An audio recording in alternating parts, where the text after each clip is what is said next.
Welcome back to the channel. Today we are reacting to the book Chasing Freedom by Nikki Grimes. If this book piques your interest, there will be a link in the description box below.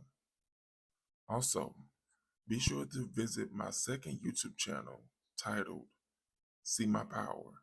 It's the men's version to this YouTube channel. Help me get this video to 1,000 views. As always, don't forget to like, share, watch more videos, and subscribe to the channel.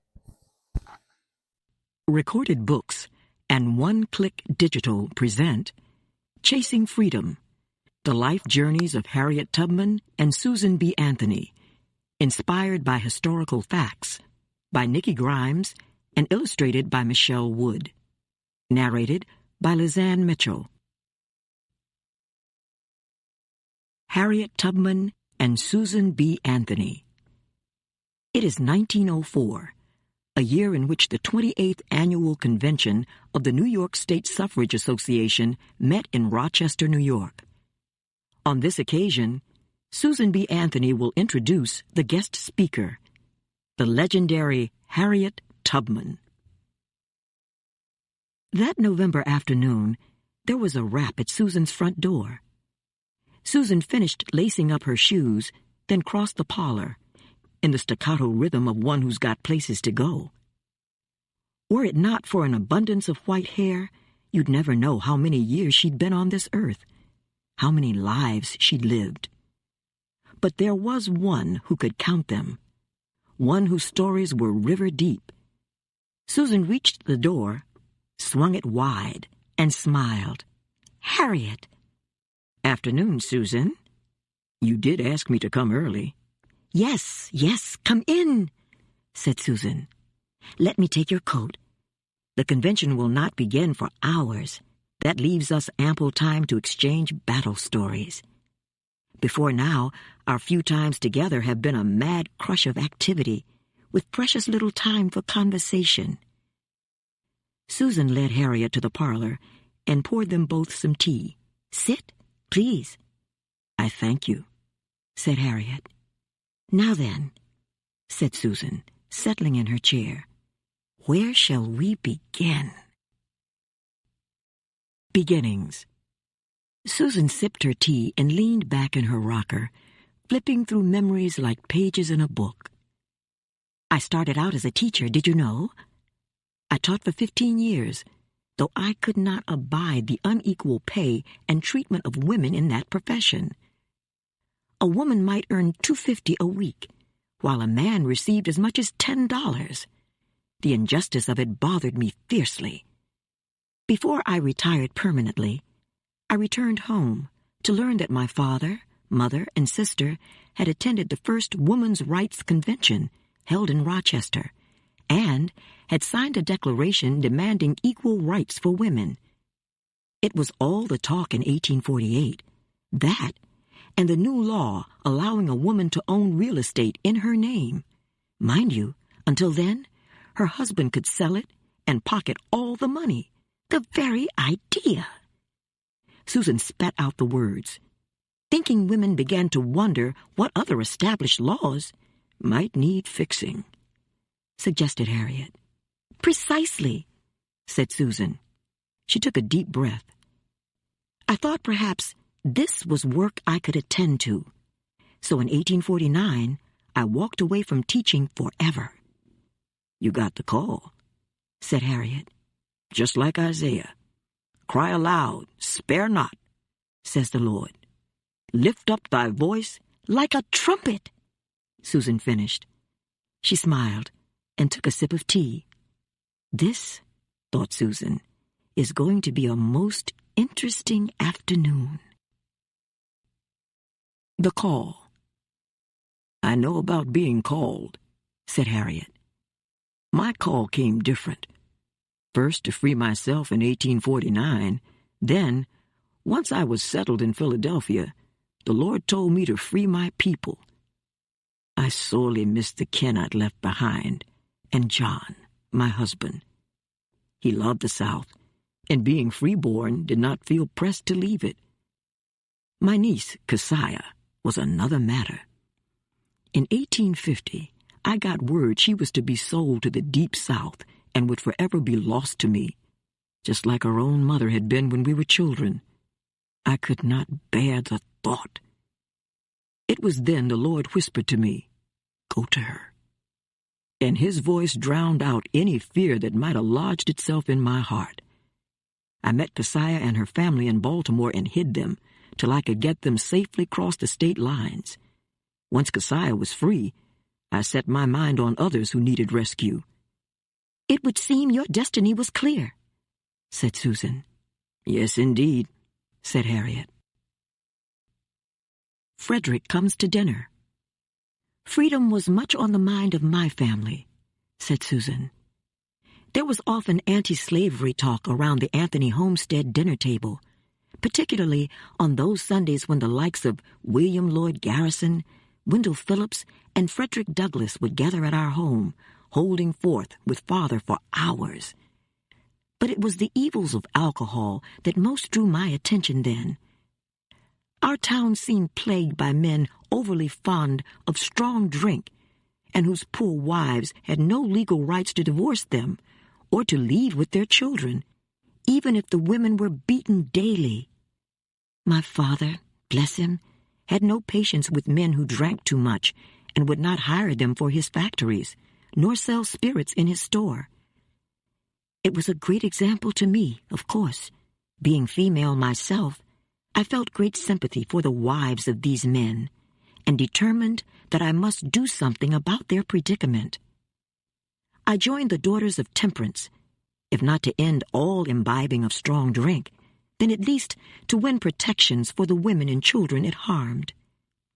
"Lord knows it's our hearts that drive us," said Harriet. The Underground Railroad. Harriet closed her eyes for a moment. When she opened them again, her focus seemed as locked in the past as the story she was telling. But then she blinked a few times, and she was back. In spring of 1851, heartsick for my kin and grieving for their sad estate, I returned to Maryland again, this time leaving with one brother and 2 of his companions. I went south again, thinking to bring my husband John north. The risk was nearly without reward, as John had taken him a new wife and had no need of me. Groaning in my spirit, I sought contact with the Underground Railroad to wring some good from this journey. They helped me collect a party of 11, and I led the way northward. In Rochester, I hid them at the home of Frederick Douglass till arrangements could be made for the move to Canada and freedom. By this time, I was fully committed to serve as a conductor for the Underground Railroad. Said Susan, "As with Moses, the Creator chose your path." Harriet nodded. I followed it the best I could. Speech. Speech. My father had prepared me to forge a path of my own choosing, having trained both daughters and sons as equals, said Susan. Indeed, our family included high-seat Quakers, among them Aunt Hannah, a famous preacher, and second cousin Betsy Donnell White, revered for her broad knowledge of politics. Minnie was the man in the territory who sought her out for advice. Quite naturally, then, Father encouraged me to speak my mind concerning reforms demanding attention. With such strong support, I overcame my early fear of speaking and publicly addressed the subject of temperance. You with us, no doubt, would be most happy to speed on the time when no wife shall watch with trembling heart and tearful eye the slow but sure descent of her companion down to the loathsome haunts of drunkenness. So went that first speech. It was on March 1st, 1849. How could I forget? The next day, to my great surprise, many exclaimed, "Miss Anthony is the smartest woman who has ever been in Canajoharie." Once my mouth was open, I did not shut it again. I continued to speak, driven by one thought. What service can I render humanity? What can I do To change things, said Harriet. Yes, said Susan, and to make them better. Looks like the Lord made us both servants, said Harriet. We just had different assignments. Rumors of angels. My assignments changed from one day to the next, said Harriet. By 1851, I set my own rhythm, traveling from Philadelphia to Maryland fall, winter, and early spring on rescue missions. Then, picking up work cooking and cleaning houses in Cape May through the summer, saving up and planning for the rescues to come. The Lord was always at my side. Once, when I was traveling by boat with a fugitive, the ticket collector told us to step aside while he took others' tickets. Tilly, the young girl with me, was all set to panic, but I gripped her hand to hold her steady, and I prayed. You have been with me in 6 troubles, I told the Lord. Do not desert me in the 7th. The ticket collector let us go on, and we reached our final destination without a breath more of trouble. I had begun to hear of you by then, said Susan, and to hear of the special angel who guarded you, as Thomas Garrett spoke of it. The angel who hid you from the slave catchers time and time again. Harriet shivered, though not from the thought of slave catchers. There was a draft in the room, but Susan seemed not to notice. The right to speak. I myself had begun to attend anti-slavery conventions, said Susan, and found my heart stirred by the words of Garrison and George Thompson. Yet my energies were committed increasingly to the rights of women. I joined the Teachers' Convention to speak on behalf of women workers who continued to be unfairly paid, and the injustice did not end there. While at the Teachers' Convention, where 2/3 of the members were women, none before me ever spoke in that assembly. When I stood and uttered my first words, Mr. President, it was as if a bomb had been set off. Heads spun and chatter erupted throughout the hall. I had paid my fee to attend and assumed my right to speak, yet my doing so led to 30 minutes of debate. At length, I was permitted to have my say. The topic was of questionable consequence, but I attended that convention every year thereafter for 10 years, until the ring of a woman's voice in that company became commonplace. I've heard you speak many a time, said Harriet, and that voice of yours is sharp enough to slice bread and smooth enough to butter it. I take your compliment, said Susan. Storyteller. I am no speech maker, never was, said Harriet, but I can tell a story true. Once people got wind of it, they'd pester me for details of a rescue. I'd pull out a story from 1852, 1853, or maybe 1854, depending on how the spirit moved me. I kept no calendar of my rescues, but I could recall every one. I might tell of a night spent knee-deep in a swamp, shivering in the dark, till it was safe to move my party to the next station on the Underground Railroad, or of threatening to press my pistol to the temple of a runaway, tempted to turn back, and whispering in his ear, "Move or die."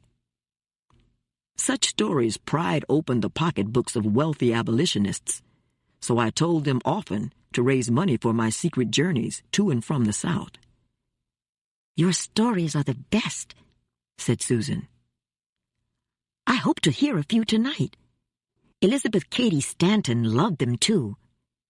We were of the same mind regarding many things, and I'm sorry, Harriet, but do you feel a chill? Harriet nodded. I believe I'll start a fire, said Susan. She laid a new log in the fireplace and lit a match. There, she said. Raising a ruckus. Now, where was I? Asked Susan. Oh, yes, Mrs. Stanton and I partnered together drafting speeches, sharing the lecture podium, and soliciting petition signatures. Thanks in part to our joint efforts, 28,000 petitions were presented to the Albany legislature on January 1st, 1853. Along with the petitions came an appeal, elegantly penned by Mrs. Stanton, asking that women be given the vote on temperance, or else that the state should enforce prohibition. Maine already had a law prohibiting alcohol. The response of the lawmakers made my future endeavors clear. "Who are these asking for a Maine law?" said a member of the legislature. "Nobody but women and children." I made a solemn vow that day that my life's work would be to make a woman's name on a petition worth as much as a man's. The following spring, I toured New York State alongside Amelia Bloomer and the Reverend Antoinette Brown, raising our voices on temperance and the rights of women. We were viewed as a curiosity, women who dared speak in public. "You were bold," said Harriet. "Not to my thinking," said Susan. "The good Lord gave me a mouth. Was I not to use it?" Both women chuckled. Susan got up to warm their tea. Close call. I made 13 trips south between 1850 and 1860. 4 in 1856 alone, said Harriet. "You seemed a whirlwind then," said Susan. "I remember jotting in my diary how you deftly helped me fit a runaway slave for his flight to Canada." Harriet nodded, recalling the occasion. "The stations and safe houses I used were many, but the details of each journey are with me still, most particularly the close calls.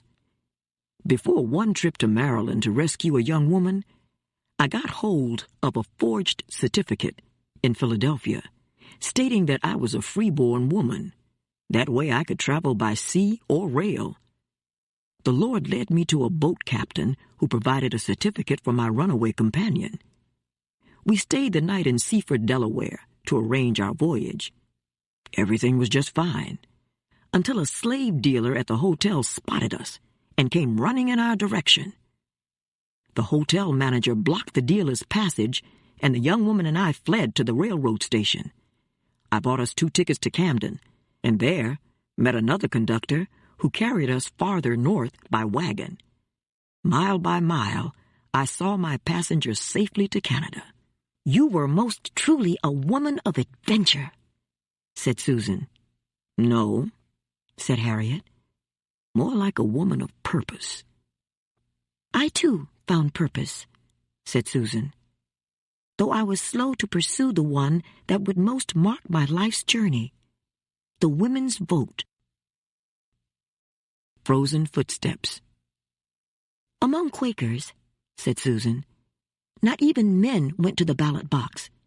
We thought it wrong to support a government that believed in war. Yet it became clear to me that every woman's individual right hinged on this one single power. I soon found myself campaigning throughout the state, lecturing in city halls, and going door to door with petitions demanding women's suffrage. The work was hard and often thankless. In the bitter winter of 1854 to 1855, the mercury fell to 12 degrees below zero. I often trudged through snowdrifts, 15 feet in height. I spent many a night shivering in hotel rooms without a fire, and woke to find water pitchers skimmed with ice.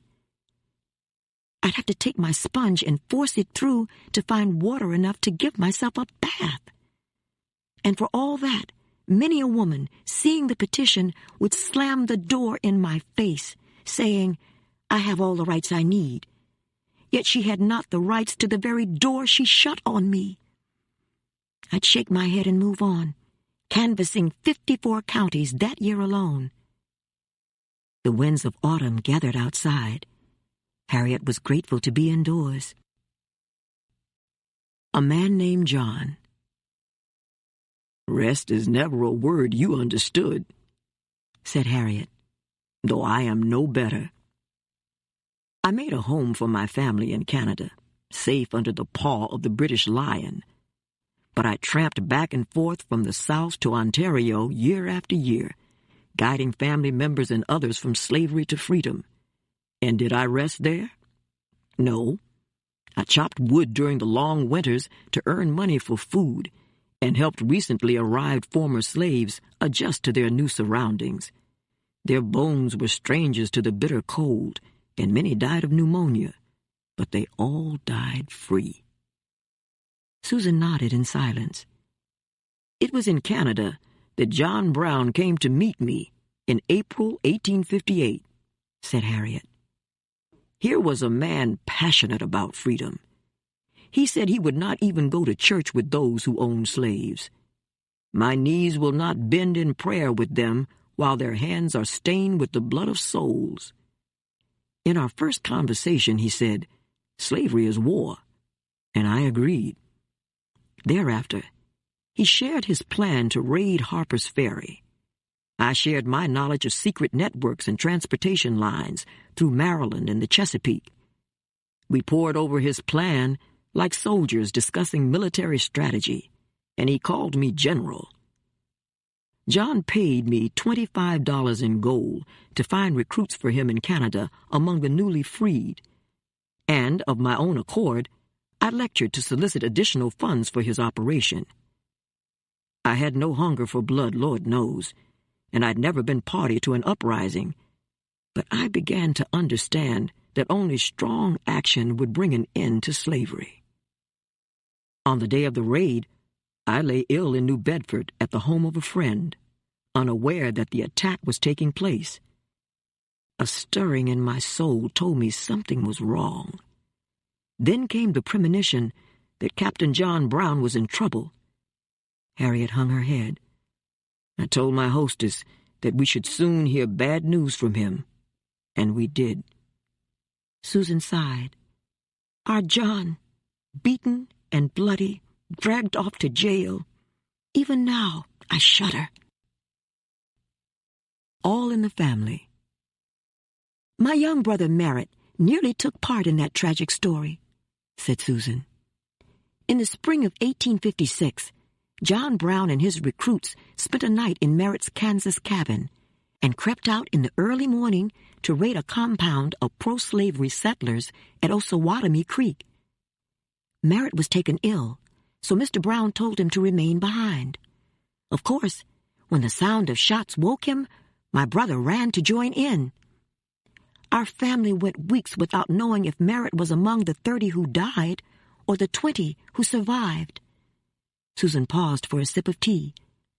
The massacre Merritt saw that day soured him on violence. Else he might have gone on to Harper's Ferry and joined poor John in the hangman's noose. On the day of John Brown's execution, with a broken heart, I held a public meeting of mourning and indignation. Scarcely 300 attended, so afraid were most to be associated with John Brown in any way. I felt most alone that day. I sold tickets to cover the cost of the hall. I reserved for Mr. Brown's family the excess money collected. A kindness they long remembered, said Harriet. Yes? That is some comfort, said Susan. Bounty. I thought of John often, said Harriet, but I kept moving forward.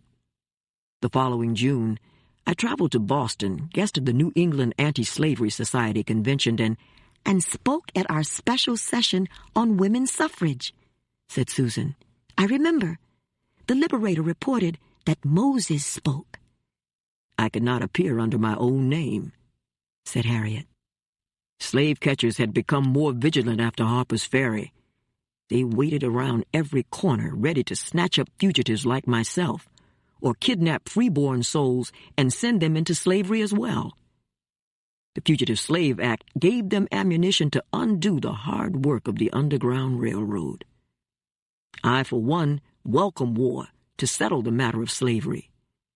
But as North and South polished their rifle muzzles, it grew harder to slip in and out of the South.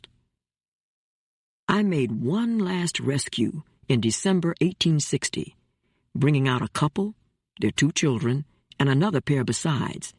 As usual, I guided them to Canada. With a growing bounty on my head, my friends and family begged me to suspend my activities and remain.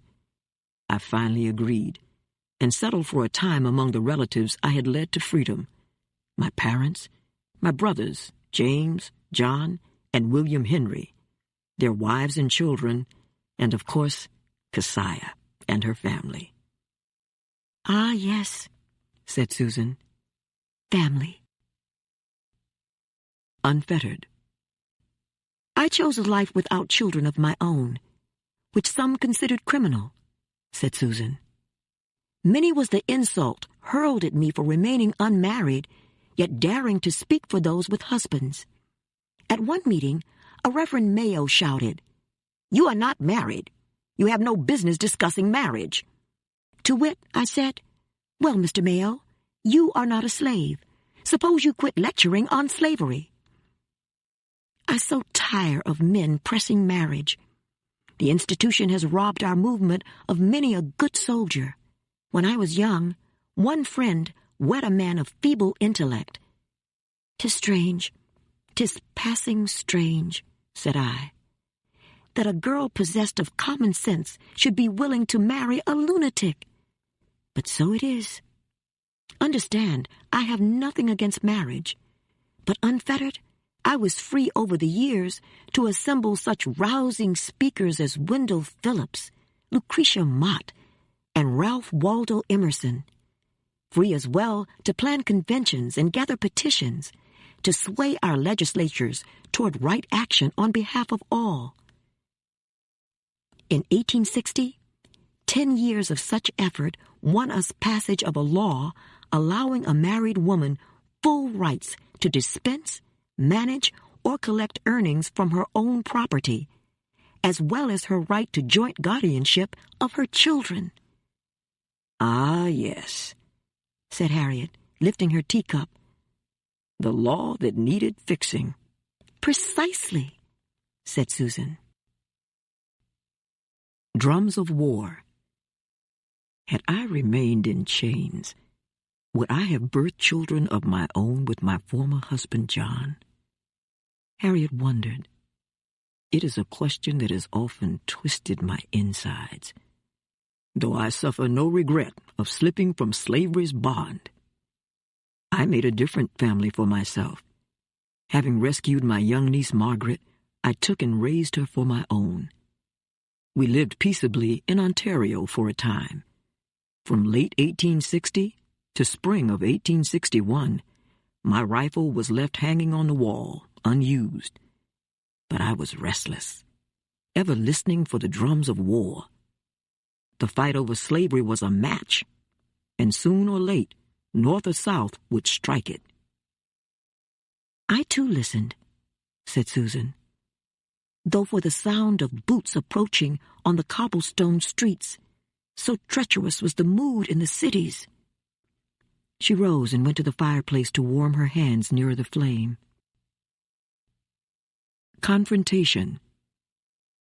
"I was daily vilified in the press," said Susan, "called brawling, scum, parasite, and ungodly.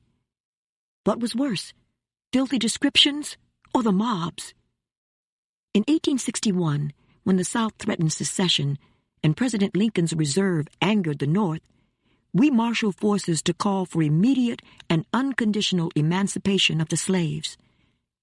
I led a tour of lectures through New York State that year, though few of us could be heard among the mobs that met us at every city.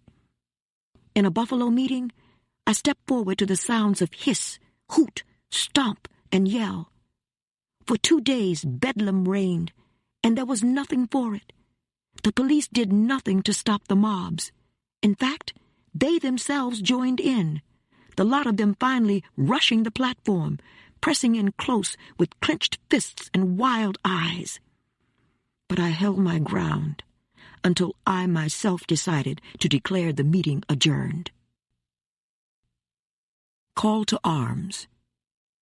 At long last, said Harriet, President Lincoln gave the call to arms, and Governor John Andrew of Massachusetts summoned me to help support the Union by joining his contingent on the move south. We slowly made our way to Beaufort, South Carolina, where I served in the Union Army camp as nurse, cook, and spy. There, Colonel Robert Gould Shaw and his all-black Massachusetts 54th Regiment gathered and prepared for an attack on Fort Wagner, hoping to prove themselves by wresting victory for the Union. At first light, the day of the operation, I served the colonel a hot breakfast, not knowing it would be his last, added Susan. That evening, continued Harriet, after witnessing the carnage that whittled the 54th from 650 to 378, I held back my tears and attended to the survivors. One of them went by the name of Private Lewis Douglas. Frederick's son, said Susan. The same, said Harriet. I bandaged his wounds, and he spoke most proudly of those who fell around him that day. Not a man flinched, he said. Others said the same of him. Lord, Frederick had him a son he could boast of, said Harriet. Susan smiled. World of Fire. freedom was close, said Susan, but not yet won. My help was increasingly sought in forwarding the fight toward full emancipation of the slave. I lectured with Horace Greeley, Garrison, and Douglas. The fight for women's rights was set aside, though only briefly. Unlike others of my sex, I was not convinced that the freedom of the slaves would immediately lead to women's suffrage. Nonetheless, I joined Mrs. Stanton to form the National Loyal League of Women, calling others to stand with us. I daily dispatched workers to fill petitions we'd present to Lincoln, proving our support. We attended to this necessary work in the midst of the New York draft riots, when rocks as well as ugly words were hurled. These were terrible times, during which the colored orphan asylum was burned to the ground, barely one city block from Mrs. Stanton's home. Some days, we were unable to reach our offices in safety. I trembled in fear for our nation. End of the beginning. And here we are in 1904, said Harriet, survivors of the war. There remains much to do, helping the needy, the disabled veterans, the orphans, and the homeless. Some need more help than others, so I continue to struggle on their behalf. Who will care for them if we do not? As for the rights of women, a reporter asked me whether I believe females should have the vote. I raised my head up high as I could and answered, I suffered enough to believe it. Indeed, said Susan. So I continue speaking, and will speak for the rights of my people and the rights of women as long as God gives me breath. And we are glad for it, said Susan. Oh dear, our reminiscences have carried us late into the day. Come, your audience is waiting. We have yet more work to do, you and I. Emancipation is secure, but not the vote. Until we have it, said Susan, we're not done chasing freedom. Then let's get to it, said Harriet.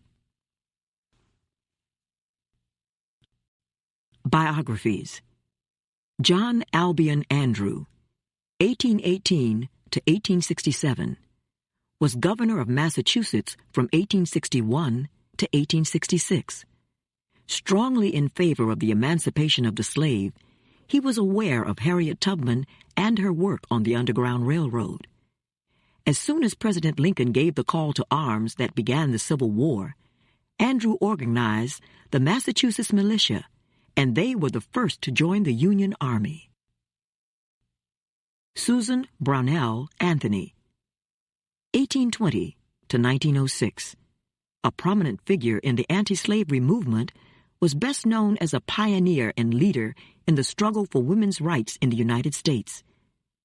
Together with Elizabeth Cady Stanton, Anthony founded the first women's temperance movement, started the women's rights journal, The Revolution, and wrote a draft of an amendment to give women the vote. Constantly traveling from city to city with her messages, Anthony gave an average of 75 to 100 speeches per year. Though she did not live to see the women's vote, the 19th Amendment, enacted, no one worked harder to secure it.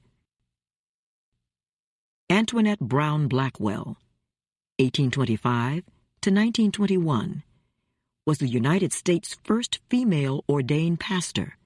In addition to preaching sermons in congregational and later Unitarian pulpits around the country, she was a frequent speaker on the anti-slavery and women's rights circuits. Amelia Jinks Bloomer, 1818 to 1894, believed women's clothing should be as practical and comfortable as men's attire. She came up with a design of her own, which came to be known as bloomers. The design proved very controversial at the time and never caught on. Bloomer was part of Susan B. Anthony's inner circle. John Brown, 1800 to 1859, was a militant abolitionist, best known as the architect and leader of the failed Harper's Ferry raid of 1859. Brown believed that strong actions would motivate slaves to rise up against their owners and bring an end to slavery. His passion for the freedom of black people and his bold actions on their behalf led Tubman to say of him, "When I think how he gave up his life for our people and how he never flinched but was so brave to the end, it's clear to me it wasn't mortal man, it was God in him." Frederick Douglass, about 1819 to 1895, was born into slavery, but escaped in 1838. He went on to carve a place for himself in American history as an orator, publisher of the weekly anti-slavery newspaper, The North Star, and author of 3 biographies, the best known titled Narrative of the Life of Frederick Douglass, an American Slave, written by himself.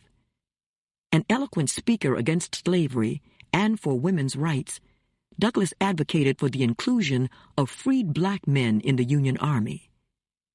Douglass helped form the Massachusetts 54th Regiment, in which 2 of his sons, Louis and Charles, served bravely. Douglass was a close friend of the Anthony family and a colleague of Harriet Tubman. Ralph Waldo Emerson, 1803 to 1882, was an essayist, poet, anthologist, and lecturer. A leading voice in American culture, he favored individualism and freedom. He gave his first rousing anti-slavery speech in 1838 in reaction to the brutal mob murder of abolitionist and publisher Elijah P. Lovejoy. He later became an ardent abolitionist himself. Thomas Garrett, 1789 to 1871, was a Quaker merchant and Delaware station master for the Underground Railroad. Garrett opened his home to runaway slaves almost daily, hiding them briefly until they could continue to the next safe house on their journey. Arrested for the crime of harboring fugitives, Garrett was given fines high enough to leave him bankrupt. Still, he continued his work for the Underground Railroad alongside Harriet Tubman. William Lloyd Garrison, 1805 to 1879, publisher of The Liberator, a weekly anti-slavery newspaper, was a staunch abolitionist. In 1832, he founded the New England Anti-Slavery Society and was a frequent speaker at its conventions. Horace Greeley, 1811 to 1872, was the founder and editor of the New York Tribune, which he launched in 1841.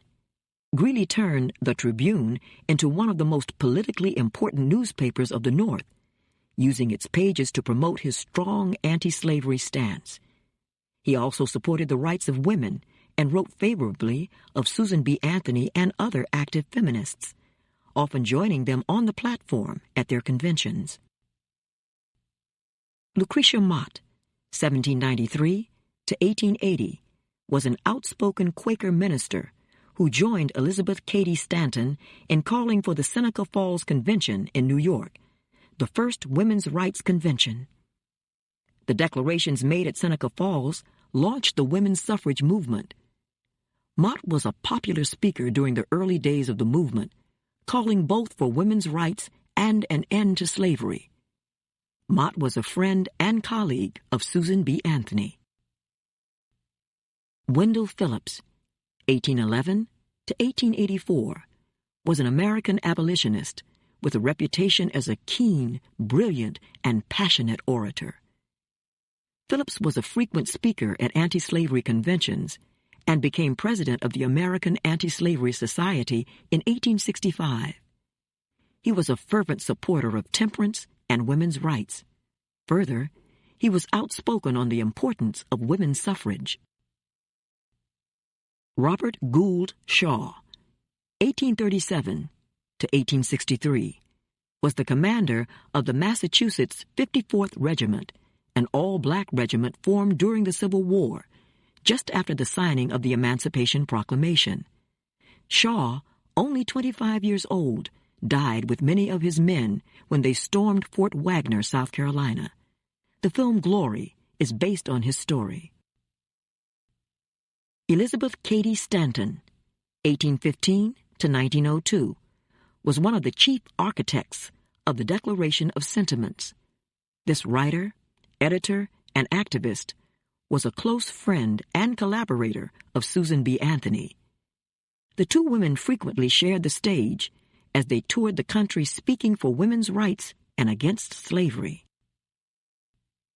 George D. Thompson, 1804 to 1878, was an English-born abolitionist and a member of the British Parliament. He made his mark as an anti-slavery activist and speaker both in England and the United States. Harriet Tubman, about 1820 to 1913, was born Araminta Ross, a slave. When she escaped to freedom in 1849, she took on her mother's first name, Harriet, and kept the surname of her first husband, John Tubman. A famed conductor on the Underground Railroad, Tubman was a prominent voice in the anti-slavery movement and the women's rights movement as well. During the Civil War, she worked as a cook, nurse, Army scout, and spy for Union forces. Later in life, she continued to speak on behalf of women's rights, raise funds to help support former slaves, and founded a home for elderly African Americans in Auburn, New York. The one thing Tubman never did was stand still. Long dubbed Moses and General, Harriet Tubman received many honors during her life and after her death. In March 1913, she was buried with military honors at Fort Hill Cemetery in Auburn, New York. Additional notes. The Declaration of Sentiments of 1848, signed by 68 women and 32 men, was the basis for seeking civil, social, political, and religious rights of women. This launched the women's rights movement. The primary author of the Declaration was Elizabeth Cady Stanton, who based its form on the Declaration of Independence. The Dred Scott decision, 1857, was the Supreme Court ruling that said people of African descent, whether enslaved or free, were not protected by the Constitution and could never be U.S. citizens. Further, it justified the enslavement of people of African descent. When the 14th Amendment was passed in 1868, stating that all persons born or naturalized in the United States are citizens of the United States, the Dred Scott decision was effectively overruled.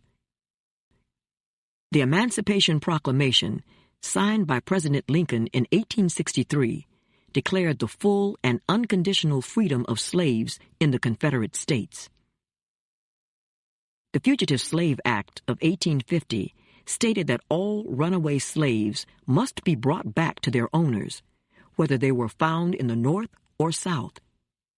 Slaves and abolitionists called it the bloodhound law because slave catchers often used dogs to track down runaways. Law enforcement officers who did not arrest suspected runaways could be fined $1,000, while officers who did capture and return slaves could receive a bonus or promotion for doing so.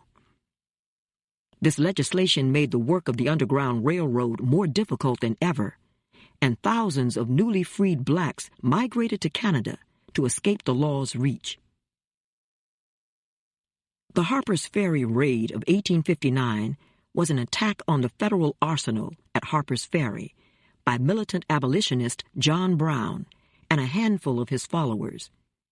Originally, Brown had planned to stage guerrilla warfare in the hills of the Blue Ridge Mountains, using them as a stage to incite a slave insurrection. He believed launching attacks on slaveholders would stir the slaves to action. However, one of his followers betrayed him by revealing the plan, and Brown was forced to go into hiding.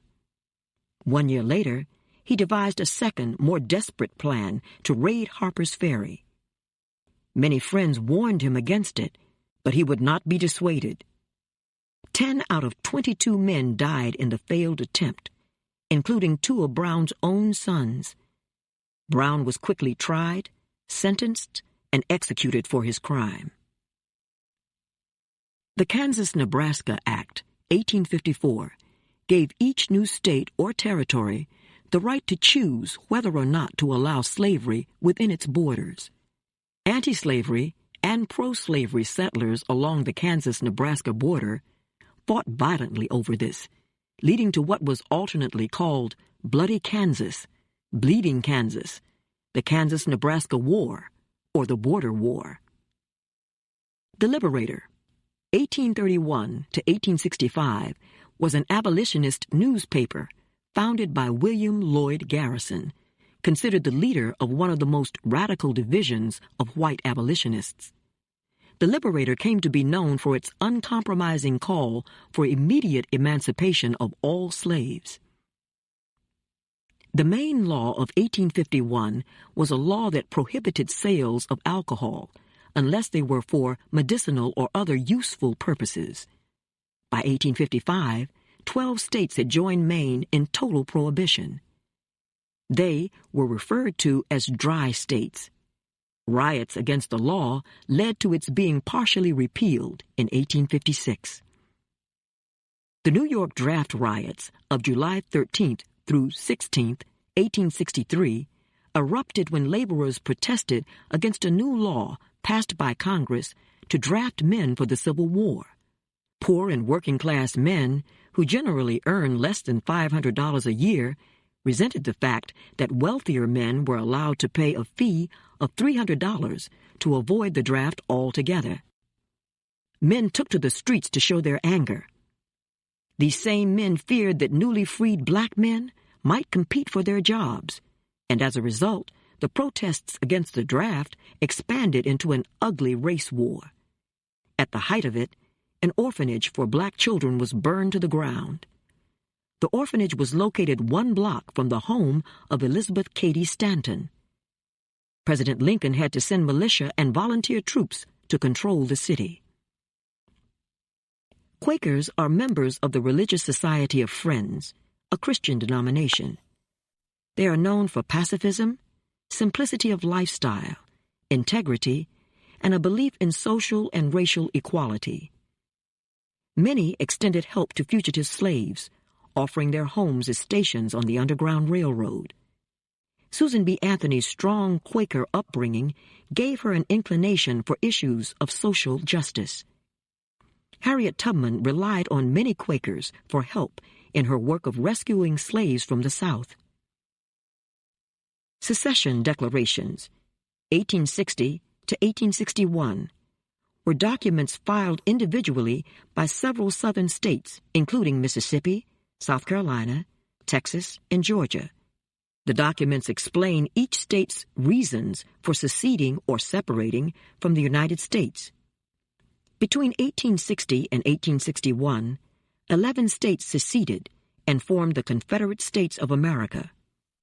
These pro-slavery states did not wish to be governed by an anti-slavery president, Lincoln, and his administration. It took the Civil War to both abolish slavery and unify the nation. The temperance movement was an effort driven by the church to moderate or eliminate the consumption of alcohol. Leaders of the movement pushed the government to create anti-alcohol legislation. Susan B. Anthony quickly realized that women were not allowed a voice in the existing temperance societies, and in response, formed the Daughters of Temperance. Women's suffrage is the right of women to vote and to run for office. The 19th Amendment, ratified in 1920, secured this right. Though Susan B. Anthony devoted her life to the hard work of attaining the vote for women in the United States, neither she nor fellow worker Harriet Tubman lived long enough to see it enacted. Yet the pioneering work of these women paved the way for congresswomen and female senators, Supreme Court justices, and secretaries of state to follow. Author's note: in 1988, I was asked to write a series of dramatic monologues for a theater group headed to China. The monologues were to be incorporated into a play about American heroes. I chose Harriet Tubman, Susan B. Anthony, and Frederick Douglass as my subjects. In the process of researching these individuals, I was astounded to learn that they all knew one another, and that they were part of a larger circle of historical luminaries with whom I was familiar. This was a wonderful surprise to me, because history is often taught in isolated bits and pieces, and students rarely get the notion that these bits and pieces are connected.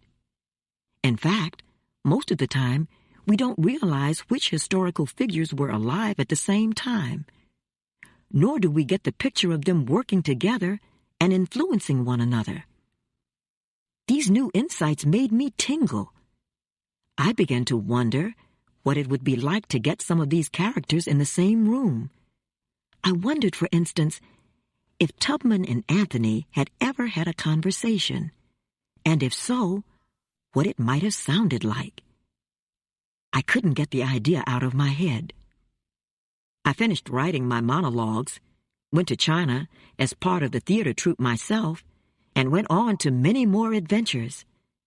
Meanwhile, my idea lay sleeping in memory, waiting for attention. More than 20 years would pass before I'd take that idea out and brush it off. Chasing Freedom is the result. Chasing Freedom is a work of historical fiction. The conversation between Tubman and Anthony is an imaginary one. There are historically documented encounters between the two women, most of which took place at anti-slavery and women's rights conventions, where both women were in attendance, either as guests or speakers. During at least 2 of these meetings, Anthony introduced Tubman to the audience. However, there is no historical evidence of a lengthy conversation between them. Nor did I come across evidence of any social encounter in Anthony's or Tubman's homes. All of the content of this imaginary conversation is based on historical fact. Stories of the Underground Railroad, the relationships between Tubman, Anthony, and all of the prominent figures mentioned, the appearance of mobs at some of Anthony's meetings, the Kansas-Nebraska border war, the draft riots of New York City. The Women's Suffrage Convention of 1904 in Rochester, New York, actually took place. However, I could find no indication of the precise month in which it occurred. For the purposes of my story, I chose November. Anthony was a scheduled speaker at this event, while Tubman had originally planned only to attend. However, an impromptu introduction by Anthony led to Tubman speaking at length. It was on this occasion, speaking of her tenure as a conductor on the Underground Railroad, that Tubman famously said, I never read my train off the track, and I never lost a passenger. The Rochester home at which the imaginary conversation took place was the actual residence of Anthony. Photographs of her parlor can be found online. My descriptions of the meeting site were drawn from those photos. I've captured the voice of each woman as best I can, drawing on historical quotes and, in the case of Anthony, diary excerpts. At the point that my story ends, the women's vote had not yet been attained. I decided to end the story at that point because neither woman lived to see this right made into law. Yet both women worked toward it until the last breath, never ceasing to chase this one final freedom. I hope you've enjoyed Chasing Freedom. I created this conversation as a way to bring the stories of Tubman and Anthony to life and to show the ways in which their lives and the lives of other prominent figures of the late 1800s and early 1900s were interwoven. Connections between the great abolitionists of the day, the great authors of the day, the great suffragettes of the day, and the great politicians of the day are connections that make me as a reader excited about history. After reading this book, perhaps you'll be excited about history too. There is so much more to learn about Harriet Tubman and Susan B. Anthony. Peel back the pages of history and see what you can find on your own. Nikki Grimes. Well, first off, I love a book that touches on educational facts. Let me know your thoughts about this book in the comments. As always, don't forget to like, share, watch more videos, and subscribe to the channel.